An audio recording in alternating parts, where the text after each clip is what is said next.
क्या हम अभी आ जाएं अगली रिकॉग्निशन की तरफ? कितने लोग चाहते हैं कि जो मेरी थर्ड बिगेस्ट रिकॉग्निशन है, जो रिकॉर्ड बना है एक और थर्ड, उसको भी अनाउंस करें?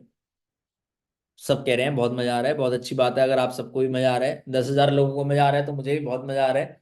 तो हम चलो ऐसा करते हैं कि हम अभी आ जाते हैं अपने थर्ड बिगेस्ट रिकॉग्निशन की तरफ। And in the history of achievers club, एक रिकॉर्ड बार बार टूटता है, बार बार बनता है, बार बार टूटता है, बार बार बनता है। उस रिकॉर्ड का मैं पर्सनल फेवरेट हूं, मतलब उस कैटेगरी का मैं पर्सनल फेवरेट हूं। वो कैटेगरी मेरी मेंटोरशिप में भी अनाउंस होती है, क्योंकि मेरे लिए वो पर्सनली बहुत इंपॉर्टेंट कैटेगरी है। और जो उस कैटेगरी को सीरियसली लेता है वो इस इंडस्ट्री में 1,000% ग्रो करता है। ऐसा कभी नहीं हुआ कि वो पर्सन इस इंडस्ट्री में ग्रो ना करे। अगर वो इस कैटेगरी को सीरियस ले रहा है, एक ना एक दिन वो बहुत अच्छे से ग्रो करता ही करता है। कैटेगरी क्या है? Front recruitment. हम सब लोग ज्यादा पैसा कमाना चाहते हैं, हम सब लोग चाहते हैं हमारे पास ज्यादा पैसा हो। और ज्यादा पैसा इस बिजनेस में कैसे आता है? जब हम ज्यादा लाइनें खोलते हैं, ज्यादा फ्रंट बिजनेस बिल्ड करते हैं, है ना? तो हमारे बीच जब हमने इस फ्रंट रिक्रूटमेंट कैटेगरी को प्रमोट करना स्टार्ट किया था 2-3 साल पहले, तब कोई 5 AS कराता था तो वो मेंटोरशिप में रिकॉग्नाइज होता था। ओ भाई क्या काम कर दिया, 5 AS कराए हैं मेंटोरशिप में, 20-30 हजार रुपए, 40 हजार रुपए फ्रंट बिजनेस से। फिर धीरे धीरे लेवल बढ़ा, लोग बढ़े, लोग 10 AS पे पहुंचे। 10 AS कराते थे, मेंटोरशिप में आते थे, आज भी आते हैं। आज भी 10 AS बहुत बड़ी बात है। बहुत कम लोग करा पाते हैं। 5 वाले तो चलो बहुत होंगे, हमारे पास 500-700 लोग होंगे जो 5 AS करा लेते होंगे। बट 10 AS आज भी बहुत कम लोग करा पाते हैं, क्योंकि 10 AS के लिए कंफर्ट से बाहर निकलना पड़ता है। 5 AS करा के बंदे को पता है उसका 40-50 हजार रुपए का चेक बना है, वो मेहनत नहीं करता। बट 10 AS के लिए लोग मेहनत करते हैं। लास्ट मंथ कुछ मैनेजर्स ने भी कराए हैं 10 AS, वो आप मेंटोरशिप में मिलोगे। बट धीरे धीरे धीरे रिकॉर्ड बढ़ते गए। एक बार ये रिकॉर्ड बना, मुझे याद है, किसी ने 30-32 सीसी फ्रंट करी थी। 30-32 सीसी फ्रंट में करी थी और रिकॉर्ड सेट किया था। फिर धीरे धीरे धीरे रिकॉर्ड बढ़ते गए। किसी ने 35 सीसी फ्रंट में करी, रिकॉर्ड सेट किया। अभी लेटेस्ट की बात है, थोड़ा टाइम पहले किसी पर्सन ने, अंकित नाम था उस पर्सन का, किसी क्या बोलूं, अंकित नाम के पर्सन ने 43 CC, if I am not wrong Ankit ही था, मेरे को याद नहीं है, so sorry, 43 CC front business build किया। 43 सीसी किसी अंकित नाम के पर्सन ने। तो एक सेकेंड, 43 सीसी फ्रंट का रिकॉर्ड बन गया था। और उस टाइम पे मुझे लगा था इस रिकॉर्ड को तोड़ने के लिए कुछ तो यूनिक चाहिए। अगर कोई इस रिकॉर्ड को तोड़ना चाहता है, या तो उसका तरीका यूनिक होना चाहिए, या तो वो बंदा यूनिक होना चाहिए, या उसकी मेहनत इतनी यूनिक होनी चाहिए कि वो रुके ही ना। इन 3 कैटेगरी में से एक कैटेगरी हमें मिल गई। एक पर्सन ने लास्ट मंथ उस रिकॉर्ड को तोड़ दिया और 44 सीसी का एक्टिव बिजनेस करके दिखाया। कितने सीसी का? 44 सीसी का एक्टिव बिजनेस करके दिखाया लास्ट मंथ। और उस पर्सन के पास यूनिक था तरीका।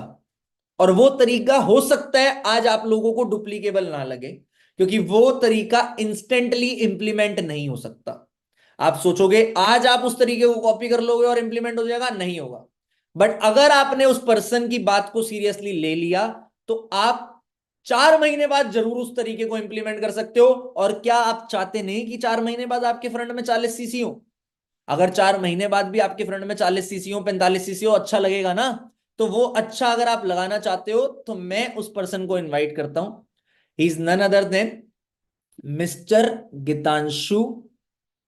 तो गीतांशु को मैंने इनवाइट कर दिया, आपको कैमरे में दिख रहा होगा। Geetanshu, many many congratulations for another huge record, 44 CC front. बहुत सारे लोग हो सकता है गीतांशु को जानते हो, बहुत सारे लोग ना जानते हो। कितने महीने पहले गीतांशु मेंटोरशिप में आए थे? 5 to 6 months पहले, सितंबर में। सितंबर में गीतांशु दोबारा, पहले भी एक बार मेंटोरशिप में आया था सितंबर से 1 या 2 महीने पहले, 1 महीने पहले शायद, गीतांशु ने बिजनेस स्टार्ट किया था और फॉरएवर में रीस्टार्ट किया था। गीतांशु की जर्नी को मैं पर्सनली जानता हूँ। 2 साल पहले शायद गीतांशु ने फॉरएवर समझा था, स्टार्ट किया था, कुछ टाइम तक किया था। बट उसके बाद कुछ रीजंस की वजह से ही क्विट, उस फॉरएवर नहीं किया। क्या कुछ बोलना है? क्या ये नहीं, चाहते हो, आप बोलना चाहते हो? नहीं, नहीं, आप बोलो। मैं बता दूं ना, थोड़ा सा हिंट दे दूं ना जर्नी का। आपकी वजह से ही हूँ सर आज। बोलो। तो गीतांशु ने उस टाइम पे फॉरएवर को क्विट किया। और बट लाइफ में अगर भूख हो तो इंसान कुछ ना कुछ जरूर करता है, और मुझे पसंद है कि कोई कुछ ना कुछ तो करे। अगर ऐसा नहीं है फॉरएवर छोड़ के वो कुछ भी ना करे, तो एक इंडस्ट्री आप सब अवेयर हो उस इंडस्ट्री के बारे में, एफिलिएट मार्केटिंग। गीतांशु ने उस टाइम पे एफिलिएट मार्केटिंग स्टार्ट करी, और वहां पे मुझे नहीं पता गीतांशु ने क्या किया क्या सीखा, बट एक चीज सबसे बढ़िया सीखी, दैट वाज कंटेंट बिल्डिंग। मतलब सीखी या रियलाइज करी कि कंटेंट बनाना बहुत जरूरी है, चाहे वो नेटवर्क मार्केटिंग हो, चाहे वो एफिलिएट मार्केटिंग हो, चाहे वो कोई भी इंडस्ट्री हो। और उस टाइम से आज तक ये 1.5-2 साल उसने बहुत मेहनत करी, अपना कंटेंट बनाया, रेगुलर बेसिस पे रील्स बनाई, रेगुलर बेसिस पे रील्स बनाई। स्टार्टिंग में स्ट्रगल भी फेस किया, नेटवर्क मार्केटिंग में भी फेस किया, एफिलिएट में भी फेस किया। ऑब्वियसली टाइम लगता है हर चीज को प्रमोट करने में, ग्रो करने में, बट धीरे धीरे उस इंडस्ट्री में भी काफी ग्रो किया। बट अभी हम गीतांशु से पूछ लेंगे what was his reason to come back to Forever. Then he started Forever again after achieving great milestones. लाखों रुपए कमाने के बाद उस इंडस्ट्री में ही स्टार्टेड फॉरएवर अगेन। एंड ऐसा नहीं है कि फॉरएवर में आके पुराने एफिलिएट में जिनको ज्वाइन कराया था उनको ज्वाइन कराया, नहीं, he started working freshly.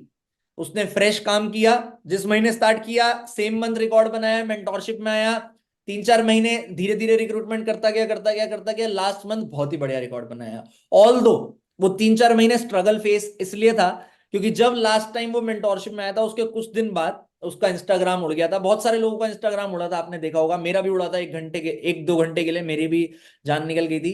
But पता नहीं, लकीली मेरा इंस्टाग्राम वापस आ गया था, लेकिन गीतांशु के कई लाख फॉलोअर्स थे, वो वापस नहीं आ पाया था। लेकिन आज भी गीतांशु के हजारों फॉलोअर्स हो चुके हैं, क्योंकि उसने फिर मेहनत करी, फिर से नया अकाउंट बनाया, फिर से मेहनत करी, फिर से अपना सोशल मीडिया बिल्ड किया। मैं यही आपको गीतांशु से मैसेज दिलवाना चाहता हूं, जो भी मैसेज वो देना चाहता है, his journey is commendable. But ऐसा क्या है जो आपको करना चाहिए, जो गीतांशु आपको बताना चाहता है, वो सुन लो। 44 सीसी फ्रंट, गीतांशु कितने का चेक बनेगा 44 सीसी फ्रंट पे?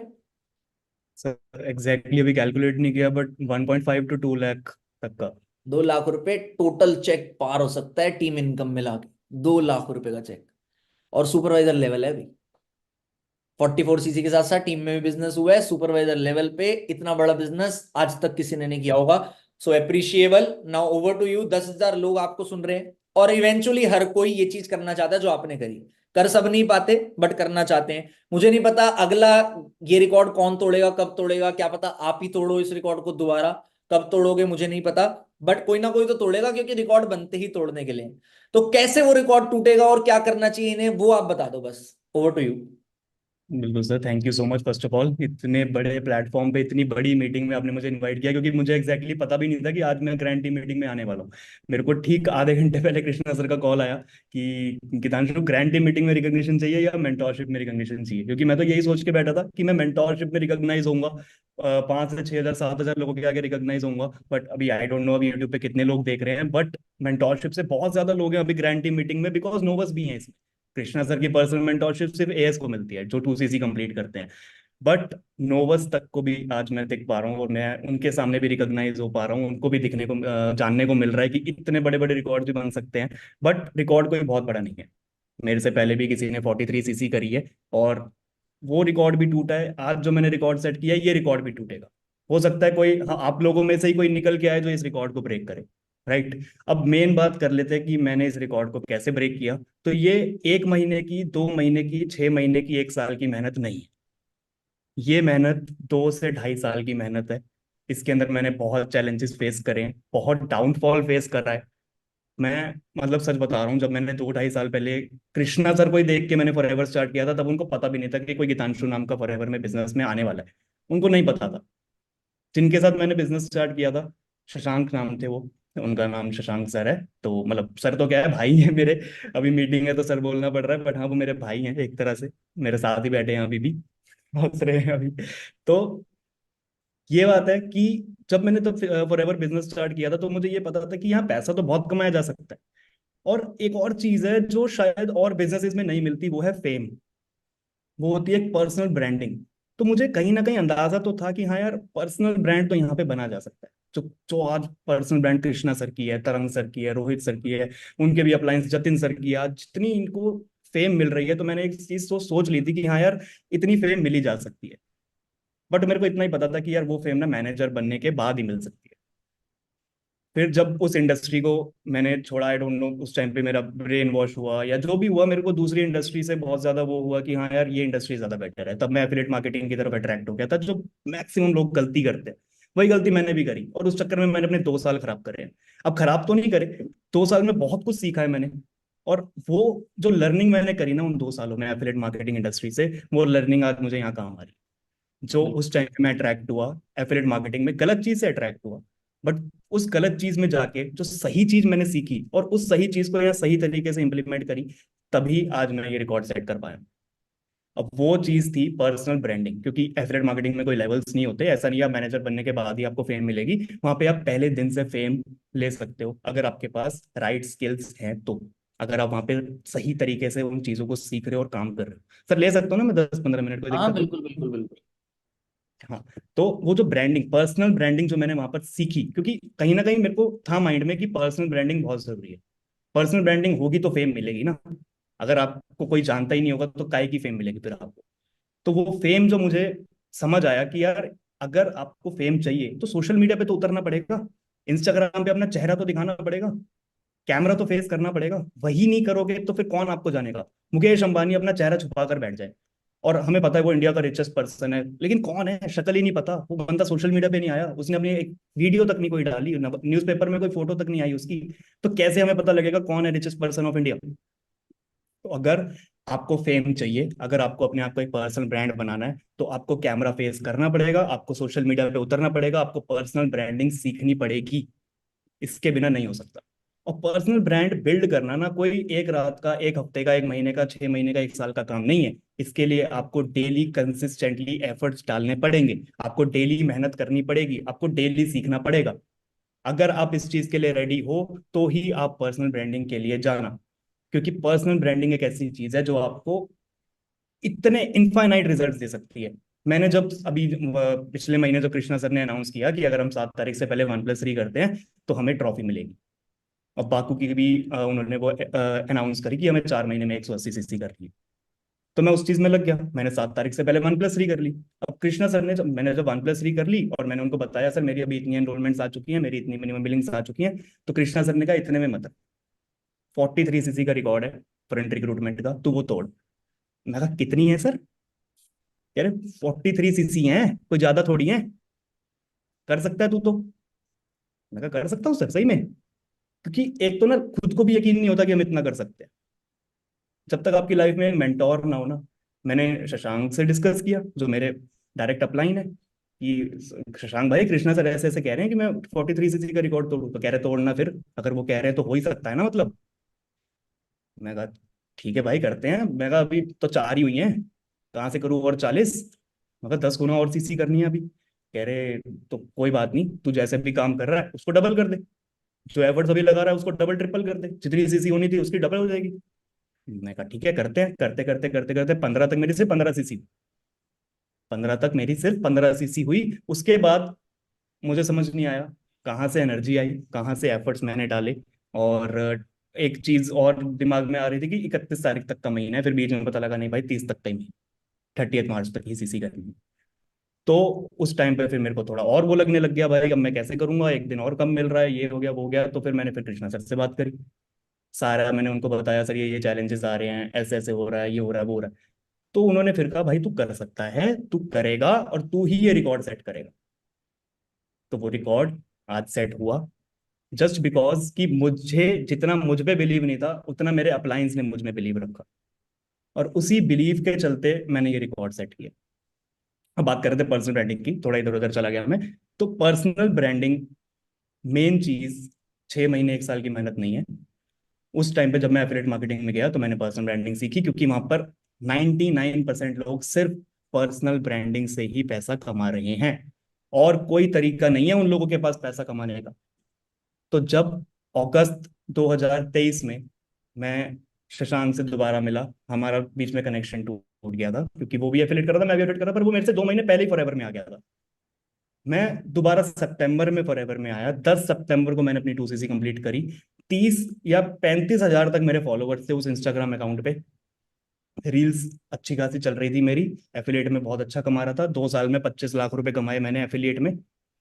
उसके बाद मैं, इतना डर लग रहा था मेरे को तो पहली बात कि यार मैं यहाँ पे भी 1-1.5-2 लाख रुपए महीना कमा रहा हूँ, अब मैं इसको छोड़ के मैं जीरो से कैसे शुरुआत कर सकता हूँ, कैसे करूँ। मैं फिर शशांक से मिला, मैं कृष्णा सर से मिला, मैंने उनसे डिस्कस किया। फिर मैंने सितंबर में कौड़ा घूट करके जहर खा के मैंने 2cc कर ली। मैंने 10 सितंबर को अपना 2cc किया, और मैं एनरोलमेंट्स निकालना स्टार्ट कर रहा हूँ। 11 सितंबर को मेरे को इंस्टाग्राम की तरफ से नोटिफिकेशन आती है that your account has been temporary disabled. रात को 1:30 बजे मुझे कृष्णा सर का फोन आ रहा है, ये क्या हो गया भाई? मैं कहा सर बस पता नहीं क्या हो गया, अभी मैंने कल ही 2cc करा है, मैं काम कैसे करूंगा, कैसे होगा। तो बहुत लोगों से बात हुई, बहुत लोगों से मैंने बात करी, बहुत लोगों ने पैसे मांगे, कोई 30,000 मांग रहा है, कोई 40,000 मांग रहा है। मैं कहा लो भाई, 30,000 लो, 40,000 लो, मैं अपना करियर थोड़ी छोड़ सकता हूँ, इंस्टाग्राम तो करियर है। रील्स नहीं होंगी, मेरे पास ऑडियंस नहीं होगी, तो मैं कैसे करूंगा बिजनेस? लोग ही नहीं होंगे मेरे पास तो। मैंने किसी को 25,000 दिए, किसी को मैंने 10,000 दिए, उनके पास पड़े हैं, नहीं खुला अकाउंट। मैंने 2 महीने खराब करे। सितंबर का महीना मेरे पास लीड्स थी, बहुत लीड्स थी मेरे पास, जो मेरे पास व्हाट्सएप पे लीड्स आती थी, मेरे पास लीड्स थी। मैंने एनरोलमेंट्स निकाली, मैंने मेंटोरशिप क्वालिफाई करी, 25cc किया, 19 दिन में सुपरवाइजर लेवल करा। सितंबर भी 30 डेज का ही होता है। तो मैंने 19 दिनों में 11 तारीख से काम करके 30 तारीख तक मैंने अपना 25cc में अपना सुपरवाइजर लेवल किया, मेंटोरशिप क्वालिफाई करी।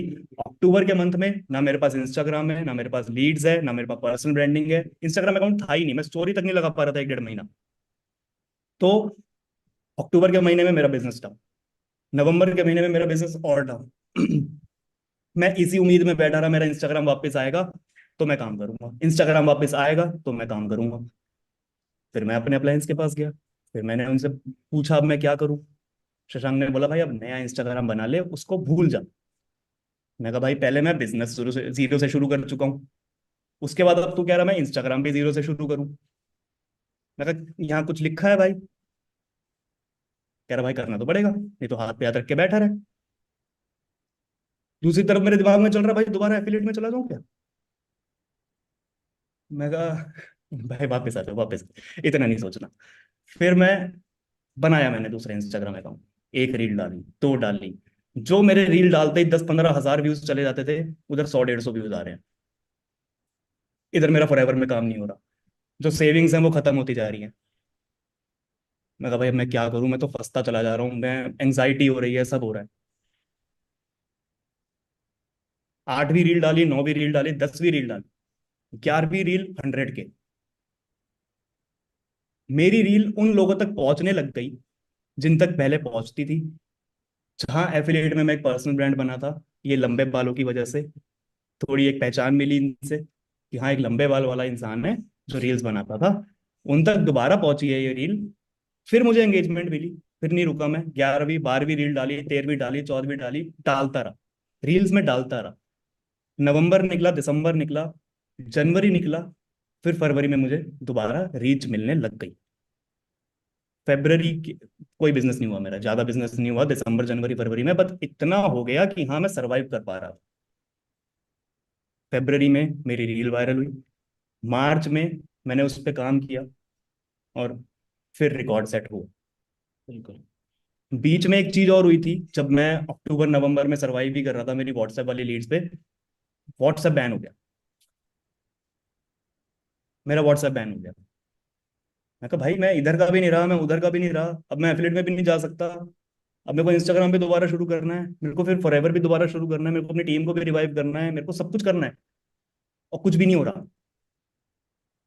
फिर मेरा व्हाट्सएप बैन हो गया, मैंने नया नंबर लिया, मेरा 50 से 60 हज़ार लीड्स का नुकसान हुआ, 50 to 60 थाउजेंड लीड्स। आप सोच रहे होंगे कितने पुराने लोग हैं भाई, इतनी तो लाइफ में नहीं आई लीड्स, इतना तरह नुकसान हो गया। हाँ, इतनी लीड्स का मेरा नुकसान हो गया, और एंजाइटी, और डिप्रेशन, और दिमाग खराब हो रहा है, फट गया दिमाग, कुछ नहीं समझ आ रहा क्या करूं। फिर सब इंस्टाग्राम दोबारा लाया, व्हाट्सएप दोबारा लाया। आप ये लगा लो सुपरवाइजर लेवल पे एक इंसान ने फिर से जीरो से शुरू करा, फिर से मैंने जीरो से शुरू करा। जनवरी फरवरी में दोबारा काम किया, दोबारा अपने लीड्स का फॉलोअप बनाया, सब करा, और मार्च में जी जान लगा के काम किया। क्योंकि एक तो लोगों को ये लगता है अरे यार इसने तो फिर इंस्टाग्राम बना लिया ना, इसकी तो फिर से रील्स वायरल हो गई ना, इसलिए इसका बिजनेस हो गया, इसलिए इसने रिकॉर्ड सेट कर दिया। हमारी रील से तो नहीं वायरल होती, हमारी रील्स वायरल होना तो हम ये कर देंगे, हम वो कर देंगे। मैं ये चाहता हूँ इस मीटिंग में हर बंदा जो बैठा हुआ है ना, हर बंदे की रील वायरल हो, उसके फॉलोअर्स बढ़े, उसको हजारों व्हाट्सएप पे लीड्स आए। मैं ये चाहता हूँ, फिर उसको पता लगेगा कि जिंदगी कितनी टफ है। ये आसान नहीं है। डेली 1,000 2,000 लीड्स को मैनेज करना, डेली अपनी टीम को उनमें से निकालना, फिर उनमें से एनरोलमेंट्स निकालना। अरे यार ये लीड्स आ रही हैं, अरे एनरोलमेंट्स कहाँ गए मेरे? जो अभी किसी ने 198 भेजे थे, कहाँ चले गए वो बंदा कहाँ गया जिसने अभी पैसे भेजे थे? अरे मेरे टीम के बंदे खो रहे हैं, चैट्स नीचे चली जाती जा रही हैं। ऐसे जब धड़ धड़ करके मैसेजेस आने लगते हैं ना, और ये मैसेजेस आने से भी व्हाट्सएप बैन हो जाता है। अगर आपने ऑटोमेशन मैसेज लगा दिया, एक दिन में 1,000 लीड्स आ गई, उनको ऑटोमेशन मैसेज चला गया, खत्म, गया व्हाट्सएप बैन, कई लीड्स, कर लो पर्सनल ब्रांडिंग। तो जिनको ये लगता है सिर्फ रील्स वायरल होने से बिजनेस चल जाएगा, आप बहुत बड़ी गलतफहमी में। आपको कभी भी एक सोर्स पर डिपेंडेंट नहीं रहना। आपको अगर भगवान दे भी रहा है ना, तो उसको अगर आपने ठीक से यूटिलाइज नहीं करा तो कोई फायदा नहीं है फिर उसका। बिल्कुल। तो उस चीज को आप जब तक ठीक से यूटिलाइज करना नहीं जानते, तब तक सामने वाले को जज नहीं करना चाहिए कि इसका तो ये हो गया ना, तब भी हो गया। 1,000 लीड्स आ जाएंगे तो 1,000 लीड्स को बैठ के कॉल करोगे? उनको क्या ऑडियो भेजोगे? वीडियो कैसे दिखाओगे? तो सामने वाले को जज नहीं करना चाहिए। मैं ये भी नहीं कह रहा कि मैं बहुत माहिर हूँ इन सब चीजों में। बहुत चैलेंजेस फेस करें, बहुत व्हाट्सएप बैन हुए। मैं जियो के स्टोर जब पहुंचा ना, तो वो कह रहे थे भाई 1,000 पे, एक आधार कार्ड पे 6 ही नंबर ले सकते हैं, तुम सात वाले लेने आ गए हो। मैं कहा मम्मी को लाना पड़ेगा साथ मतलब। तो ऐसे हो गया था मेरे साथ, इतने व्हाट्सएप बैन हुए हैं। जब मैं इंस्टाग्राम चला रहा था, दूसरा नया बनाया, 300 फॉलोवर हो रहे थे, मसे मसे मेरी रील वायरल होने लगी थी, वो भी डिसेबल हो गया था, सस्पेंड हो गया था वो भी, नया अकाउंट 300 फॉलोवर पे। शक्ल एल्गोरिज्म में आ गई थी। मैं कहा जुकरबर्ग अब मुझे पर्सनली स्टॉक कर रहा है कि ये लंबे बाल वालों को अब नहीं वायरल होने देना, इसका नहीं कर चलने देना अब। ये चीज हो रही थी, वो अच्छा सस्पेंड। गीतांशु, एक चीज पूछ रहा हूँ मैं। जैसे हाँ जी। बीच में इट वाज टफ टाइम जब आईडी बैन हुई, you started for ever again, ये फिर आईडी इंस्टाग्राम चला गया। बहुत सारे लोग हैं यहाँ ट्राई करते रहते हैं रील्स बनाना, वो अलग बात है। बट बहुत सारे लोग हैं जो एफिलिएट की तरफ अट्रैक्ट होते हैं, एंड इट इज ऑब्वियस। अगर हम किसी को पैसा कमाते हुए देखते हैं, मैं भी अगर कम पैसा कमा रहा हूँ और मैं किसी और को पैसा कमाते हुए देखूंगा, और मेरे को अगर अपनी इंडस्ट्री के बारे में ज्यादा नॉलेज नहीं है, मैं भी अट्रैक्ट हो सकता हूँ। Attraction is obvious. But you are from that industry, आपने वो भी किया, फॉरएवर भी किया। अब जब आपके पास टफ टाइम था, जब आपको लग रहा था आप फॉरएवर दोबारा नहीं कर पा रहे और दोबारा जाने का मन भी कर रहा था, तो क्यों नहीं गए? ऐसा क्या लगा कि नहीं, मेरे को यहीं रुकना है, वहां नहीं जाना? और सर ऐसा ये क्या फर्क है बेसिकली कि इनको कभी डिस्ट्रैक्ट नहीं होना चाहिए? लर्निंग्स तो बंदा आज अगर हमने आपसे सीख लिया कि पर्सनल ब्रांडिंग जरूरी है, तो जो वहां पे जाके सीखना था वो सीख लिया। कि मतलब एक रियलाइजेशन चाहिए थी, पर्सनल ब्रांडिंग जरूरी है, जो हमारी ट्रेनिंग्स में कम है। हम वो डालेंगे, अगर हम सीखेंगे, यूट्यूब पे सब कुछ है, पर्सनल ब्रांडिंग कैसे करनी, देख के ही तो करना है डुप्लीकेट। बट ऐसा पैसे से डिस्ट्रैक्शन कैसे बचे? मतलब how you feel that you are better here not there? Sir पहली चीज तो मैं ये बताता हूँ कि मैं क्यों अट्रैक्ट हुआ था एफिलेट की वजह से। एफिलेट में ना सबसे पहले तो उन्होंने ये बताया, भाई तुम्हारा 2 CC करा रहा है क्या, 30,000 से ज्वाइनिंग, 30,000 से ज्वाइनिंग है यहाँ तो भाई, 1,500 रुपए का कोर्स है, इधर आजा 1,500 में तेरे को 1,000 रुपए मिल जाएंगे। मैं कहा ठीक है, मैं कहा कोई बात नहीं, यहाँ पर भी ठीक है, अच्छी कमीशन है, यहाँ पे फिजिकल प्रोडक्ट है, वहाँ पे तुम्हारा डिजिटल प्रोडक्ट है। कह रहे अच्छा, कह रहे तू तो वहाँ पे टीम बना रहा है, वहां पर तो तेरे को टीम बनानी पड़ेगी, टीम से काम होगा तो जाकर तेरे को पैसा आएगा, ये होगा। मैं कहा इधर कैसे? कह रहा है इधर तू 5 कोर्स डेली बेचेगा, तू डेली के 5,000 कमाएगा, तू महीने का 1.5 लाख कमा लेगा, ऐसे ही कमा लेगा। मैं कहा ठीक है। तो मैं ये सब पैसा देख के मैं बहुत अट्रैक्ट हुआ। उनका कोई मार्केटिंग प्लान नहीं है, उनके कोई इंसेंटिव नहीं है, कुछ नहीं है। बट इतनी नॉलेज नहीं थी ना मेरे को स्टार्टिंग में। बिल्कुल। मैंने भी तो आप लोगों की तरह 2 CC करके बिजनेस स्टार्ट किया था। आपको भी अभी 99% नॉलेज नहीं है फॉरएवर की, सिर्फ 1% नॉलेज है कि आपको मैनेजर तक का ही मार्केटिंग प्लान पता है। मैनेजर तक का मार्केटिंग प्लान 5% भी नहीं है फॉरएवर का। बिल्कुल सही बात है। ये चीज मेरे को भी नहीं पता था, 5% ही पता, 5% भी बहुत ज्यादा, 1% भी नहीं पता था मुझे फॉरएवर का। बट वहां पर मैं ये शॉर्ट टर्म इनकम देख के, फास्ट इनकम देख के, क्विक इनकम देख के मैं अट्रैक्ट हो गया। और फिर मैं एफिलेट में मैंने ज्वाइन कर लिया, कंपनी का नाम नहीं लूंगा, बट मैंने ज्वाइन कर लिया, बहुत ही बकवास कंपनी थी, मैंने ज्वाइन कर लिया। उसके बाद मैं पैसा भी कमाने लग गया। मैं बोल रहे वाह क्या बात। मतलब जिनको 30,000 रुपये मैंने पिच कर रखा था फॉरएवर में, 2-3 महीने काम किया था, पहले महीने का चेक मेरा 18,000 का आया था फॉरएवर में, 3 ईयर्स कराए थे मैंने उस टाइम पे, पहले ही महीने। फिर भी मैं एफिलिएट मार्केटिंग में अट्रैक्ट हो गया, और मैं वहाँ पे अच्छा कमा रहा हूँ, महीने का 25-30 हज़ार रुपये आ रहा है, फिर बढ़ता गया 40,000 आ रहा है, क्योंकि वहां पर वही बंदा पैसा कमा सकता है जिसके पास लीड्स का बहुत अच्छा फ्लो है। हम्म। और स्टार्टिंग में मुझे वहां पे भी बहुत चैलेंजेस फेस हुए, क्योंकि वहां पे मैं फॉरएवर की तरह काम कर रहा था, वहां पे मैं इन्विटेशन कर रहा था, वो नहीं करनी होती वहां पर। हम्म। तो धीरे धीरे वहां पर भी सीखा, मतलब सीखना तो देखो आपको हर जगह पड़ेगा, किसी भी इंडस्ट्री में चले जाओ, तो वहां पर भी सीखा, वहां पे भी चैलेंजेस फेस किए, 2-3 महीने में वहां पे इनकम होने लग गई। तो उसके बाद जब 2 साल मैंने अच्छा पैसा कमाया, फिर मेरे को राइट गाइडेंस मिली। मेरे को एक बार को तो वहां पर भी डाउनफॉल आने लग गया था, कि यहाँ पे मेरे को समझ आने लग गया था कि मेरे को यहाँ पर ना एफिलिएट में अगर पैसा कमाना है तो मुझे डेली काम करना पड़ेगा। यहाँ पर कोई पैसिव इनकम का सोर्स नहीं है। बिजनेस वो होता है जिसमें आप काम ना भी करो तो भी आपको पैसा आना चाहिए, जहां पर 95% पैसिव इनकम हो, सिर्फ 5% एक्टिव इनकम हो, वो होता है बिजनेस। मैं कहा यहाँ तो एफिलेट में मैं जिस दिन दुकान का शटर खोलूंगा उस दिन बिक्री होगी, जिस दिन दुकान का शटर बंद होगा उस दिन बिक्री नहीं होगी। मैं कहीं घूमने जा रहा हूँ, मेरा सेल नहीं आएगी तो कोई पैसा नहीं आएगा। कृष्णा सर कहीं घूम रहे हैं, उनकी तो टीम काम कर रही है, उनका नेटवर्क काम कर रहा है, बट मेरा क्या, मेरा कौन सा नेटवर्क है एफिलेट में? एफिलेट में तो इधर से खरीद के उधर बेच दिया, बीच में कमा लिया। यही होती है एफिलेट मार्केटिंग की डेफिनेशन। तो तब मुझे समझ आया भाई, ये मैं बिजनेस थोड़ी कर रहा हूँ, ये तो मैं कमीशन खा रहा हूँ बीच में बैठ के, ये तो बेकार चीज है। इधर से बेच के उधर कर दिया, अगर ये भी कर दिया तो मेरे को पैसे थोड़ी आ रहे हैं इस चीज से, अगर मैं काम नहीं कर रहा तो फॉरएवर में फिर मैं इसीलिए दोबारा आया, रिस्क उठाकर, क्योंकि सबको पता होता है कि हम जो कर रहे हैं वो गलत कर रहे हैं, पर फिर भी स्टेप उठाने में बहुत टाइम ले लेते हैं हम लोग।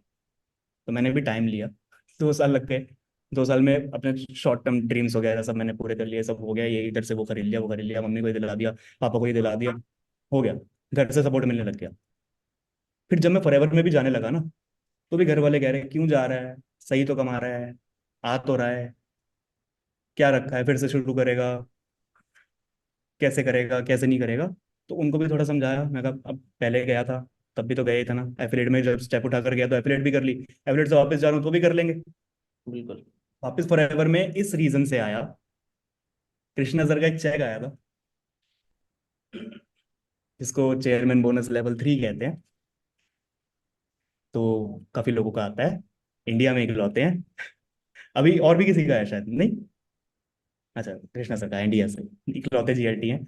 और तो ये चीज मैंने दोबारा, मैं इस चीज से मैं इंस्पिरेशन ली, अट्रैक्ट नहीं हुआ, इंस्पिरेशन ली कि हाँ, क्योंकि फॉरएवर में मेहनत होता है, आज मेहनत है कल नहीं है, बट आज मेहनत कर लोगे तो कल बहुत बढ़िया जाएगा आपका।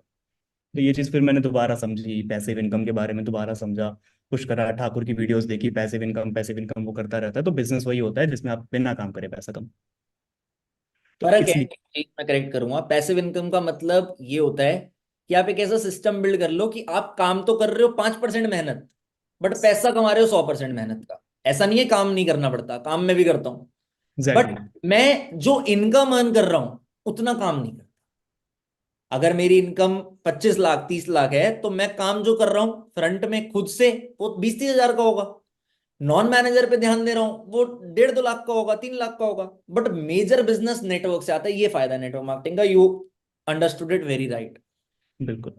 सो तो यही चीज समझी मैंने कि 5% वहां पे, क्योंकि 100% एक्टिव वर्क, वहां पे तो आप जितना काम कर रहे हो उतना ही कमा रहे हो। जो हमारे घर के आसपास किराने की दुकान है या जो भी है, वो जब शटर खोल रहे हैं, वो जितनी उनकी सेल हो रही है उतना टर्नओवर हो रहा है, उतने पे प्रॉफिट हो रहा है। यही चीज मैंने समझी भाई कि नेटवर्क मार्केटिंग जो है वो आपको, आप सबसे बड़ा सोर्स है पैसिव इनकम का, सबसे बड़ा मेरे हिसाब से। क्योंकि आप यहाँ पर, आपको एक सिस्टम मिल रहा है काम करने के लिए, आपको इतना खुद का दिमाग नहीं लगाना पड़ रहा, आपको यहाँ पे खुद से इतने एफर्ट्स नहीं करने पड़े, आपको एक्सपेरिमेंट्स इतने नहीं करने पड़ रहे, आपको दूसरे के एक्सपीरियंस से सीखने को बहुत कुछ मिल जाता है। हो सकता है मेरे से भी आप कुछ बहुत कुछ सीख लो, आप और भी मैनेजर से बहुत कुछ सीख लो, अभी रोहित सर आएंगे, आप उनसे भी बहुत कुछ सीखोगे। बट नॉर्मल बिजनेस में हम दूसरे से कुछ इतना नहीं सीख पाते, हमें खुद से बहुत एफर्ट्स करने पड़ते हैं, खुद से बहुत फेलियर से फेस करने पड़ते हैं। यहाँ पर तो मैं चला जाता हूँ ना बार बार मेंटोर्स के पास, सर ये नहीं हो रहा, बता दो कैसे करना है, ये नहीं हो रहा मैं कैसे करूँ। ऑफलाइन बिजनेस में या किसी और बिजनेस में कहाँ जाओगे? एफिलिएट में कोई मेंटोर नहीं होता, एफिलिएट में कोई मेंटोर नहीं होता, वहां पे आपको ज्वाइन करा के छोड़ दिया जाता है कि तू कर ना कर मुझे नहीं पता, तेरे से पैसा नहीं आना मुझे। यहाँ पर ऐसा नहीं होता। असली बिजनेस वही होता है जिसके अंदर आपको मेंटोर्स मिल रहे हैं, आपको गाइडेंस मिल रही है, और ये सिर्फ नेटवर्क मार्केटिंग में ही मिलेगी और किसी बिजनेस में नहीं मिलेगी। यही चीज मैंने समझी जब मैं 2 साल एफिलेट भी कर रहा था ना, मेरा बहुत डाउन, ऐसे नहीं रोज ही मेरे 5 कोर्स बिक रहे। जब मैं एफिलेट में भी था तो मेरा बहुत डाउनफॉल आया, टोटल टुडेज अर्निंग जीरो पे भी मैं सोया हूँ। बट मेरे पास कोई था नहीं जिससे मैं ये प्रॉब्लम शेयर कर सकूं। किससे शेयर करूंगा? मम्मी को जाकर रहूंगा, मम्मी मेरी सेल नहीं आ रही, वो तो बोलेंगे मैंने तो पहले ही बोला था तेरे से, तेरे बस की नहीं है, तू ही गया इसमें, वो तो यही बोलेंगे ना। किस पे जाऊं मैं रोने? जिसके साथ स्टार्ट किया था भाई वो तो मेरा मैसेज भी नहीं देख रहा। एफिलिएट में तो यही होता है। यहाँ पे तो फिर अपलाइन का सर का। कंपटीशन है सब एक दूसरे का, यहाँ पे कंपटीशन नहीं है वो एक दूसरे का। एग्जैक्टली, यहाँ पे कंपटीशन नहीं है, सब एक दूसरे की हेल्प करते हैं। हम तो बोलते हैं achievers club is a family, we grow together. ये तो स्लोगन है हमारे अचीवर्स क्लब का। तो ये बहुत सारी चीजें थी सर जो मैंने वहाँ पे मिस आउट करी, जो फॉरएवर में है। फॉरएवर में नहीं, अचीवर्स क्लब में मेरे हिसाब से सिर्फ फॉरेन में फॉरएवर भी है में। बहुत जगह, बट हाँ चिवसलम में ज्यादा है। एंड आई मतलब बाकी ग्रुप्स अप्रिशिएट की बात योर, कर रहा हूँ मैं, बाकी ग्रुप्स की बात कर रहा हूँ। बिल्कुल आई अचीवर्स क्लब में जो एक अपनापन है, जो एक सराउंडिंग है, जो एनवायरनमेंट है, वो कहीं नहीं है। अभी कल रात को मैं कृष्णा सर की ही नॉन मैनेजर टीम के साथ क्रिकेट खेल रहा था। अगर आप मेरी जाके भी इंस्टाग्राम पे स्टोरी देखोगे, दी डॉट कितांशु मेरी आईडी है। अच्छा, बहुत सारे लोग मेरे को मैसेजेस करेंगे, हम तो रील डाल रहे हैं 2 महीने हो गए, 4 महीने हो गए, 6 महीने हो गए, मेरे वायरल नहीं हो रही। आप ऐसा क्या कर रहे हो जो हम नहीं कर रहे? रील एक ऐसी चीज है जो मैं किसी से छुपा ही नहीं सकता यार। कैसे मैं छुपा के कैसे डाल दूंगा कि मैं ये कर देता हूँ, इससे मेरी वायरल हो जाएगी? कुछ है ही नहीं ऐसा। कैप्शन आपके सामने है, रील आपके सामने कंसिस्टेंसी है, पहले बहुत मेहनत करी है जिसका रिजल्ट आज है। है। यस वो सर, एक एग्जैक्टली। फेस रिकॉग्नाइज्ड है इंडस्ट्री में कि अगर उस फेस की रील दिखती है तो वो वायरल हो जाती है।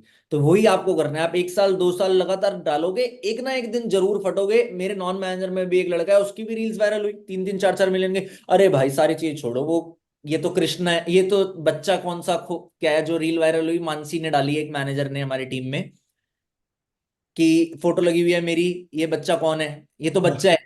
और वो रील 6 मिलियन व्यूज पे पहुंच गई है, 300 के लाइक्स। और मेरे को मैसेज आ रहे हैं लोगों के कि आप क्या करते हो, जबकि डाली किसी और ने। तो यही कभी नहीं पता कब क्या हो जाएगा। डालते रहो, करते रहो। बहुत अच्छा लगा गीतांशु आपसे सुन के, और 10 मिनट की जगह आधा घंटा तो ट्रेनिंग गीतांशु ने ले लिया आज। लेकिन प्रैक्टिकल बातें बता दी। देखो आप खुद से हो सकता है डिस्ट्रैक्ट होते हो इंडस्ट्री में, उसका सॉल्यूशन मिल गया। डिस्ट्रैक्ट होने की जरूरत नहीं है भाई। एक सिंपल सी चीज मैं बताऊं आपको, मेरे को किसी इंडस्ट्री से नफरत नहीं है, सब अच्छी चीज है, और जो लाइफ में होता है अच्छे के लिए होता है। बाई चांस वो वहां पे गया, उसने सीख तो लिया कुछ ना कुछ, बट सीखने के लिए चाह चाहिए होती है, रियलाइजेशन चाहिए होती है, वो आपको आज यहीं मिल गई। आपको ऐसा नहीं है कि अगर आपको रील बनाना सीखना है तो वहां कोई कोर्स है रील बनाने का ना। कोर्स, गीतांशु ने तो इतना तक बताया था कि कोर्स के नाम पे खाली पीडीएफ बेच रहे थे ये। तो वो छोड़ दो, आपकी वहां क्या है क्या नहीं है। कोर्स तो सारे यूट्यूब पे अवेलेबल है। दिल में लर्निंग की चाह होनी चाहिए। एक बात बताओ, आज मैं एक कोर्स बना के बेचूं, कितना पैसा कमा लूंगा? इतने हजारों लोग, लाखों लोग मुझे जानते हैं, 10 20 करोड़ रुपए आराम से कमा सकता हूं। मुझे नहीं पसंद ये चीज, क्योंकि कोर्स की कॉस्ट अलग चीज है। अब एक चीज है, जैसे कि दांशु ने बोला 1500 रुपए का कोर्स बेच के 1000 रुपए आ जाएंगे, मतलब जो बंदा वो 1500 रुपए का कोर्स खरीद रहा है, वो तो ऑलरेडी 1000 रुपए महंगा खरीद रहा है, क्योंकि वो 1000 तो गीतांशु पे जाने। बट प्रोडक्ट में ऐसा नहीं है। प्रोडक्ट में भी कमीशन है, कमीशन हर जगह होती है, मिडल मैन हर जगह होते हैं, बट एटलीस्ट प्रोडक्ट वो कंज्यूम तो कर रहा है, वो घुस तो रहा है उसकी बॉडी में। कोर्स से भी वो लर्न करेगा। आप बोलोगे कोर्स क्या है, बट कोर्स की कॉस्टिंग एक बार थी रिकॉर्ड करने की। उसको इन्फ्लेशन कहते हैं, इससे मतलब ओवर एक्सप्लॉइटेशन कहते हैं किसी भी प्राइस की। अगर एक चीज मैंने एक बार बना दी, अब ये सैनिटाइजर है, अगर आपने खरीद लिया तो मुझे दोबारा बनाना पड़ेगा ना बेचने के लिए। बट वो कोर्स एक बार बन गया, तो ये फर्क होता है थोड़ा सा, बट मॉरली फर्क है। वैसे वो इंडस्ट्री में भी बहुत लोगों ने बहुत पैसे कमाए हैं, तो सबका अपना अपना कॉल है। बट मैं आपको आज रियलाइज करा दिया what is good for you, and do personal branding. और इसी टॉपिक के कंटिन्यूस में मैं 15 पॉइंट लूंगा। Thank you Geetanshu, all the best, and I wish आप दोबारा रिकॉर्ड बनाओ, और जो चेक देख के आप इंस्पायर हुए थे, एक ना एक दिन आप उस चेक तक भी पहुंच जाओ। All the definitely. Best. Thank you sir, thank you.